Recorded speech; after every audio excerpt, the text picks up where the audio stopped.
Nikolai Salnikov fled Vladimir Putin's military mobilization for the Armenian capital, Yerevan.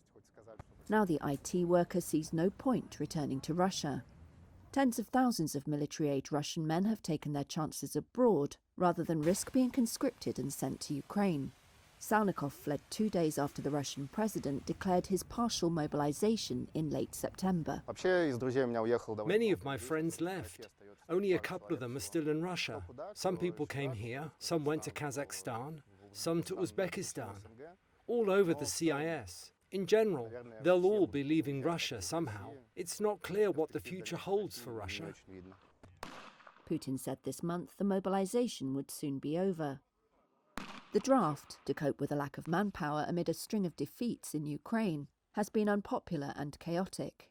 But the émigrés Reuters spoke to remained concerned and believed ever harsher measures are coming. Polina Krasnobayeva, also an IT worker, said ending the draft might usher in calm, but it made little difference.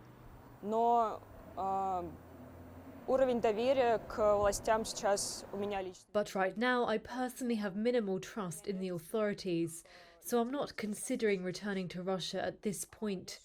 I think even if mobilization ended, it would still be an unsafe time right now.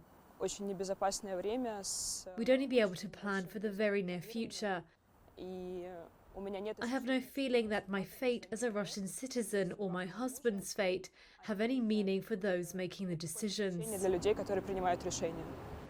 Armenia allows Russians to enter without an international passport and stay without a visa for up to 6 months, so it's one of the most popular destinations for the new wave of émigrés. Many of them are young, skilled professionals, and Yerevan's central bank has upgraded its GDP projections because of the influx. For Georgy Trubnikov, there's only one way Russia can reverse the drain. There is definitely a way, just not under the current leadership.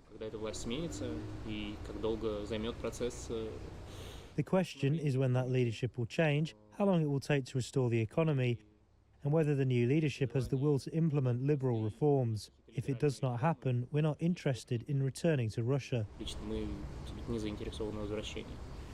Armenia has not made public how many Russians have arrived, but Kazakhstan and Georgia, also popular destinations, each say they've received tens of thousands of Russians since the draft came in.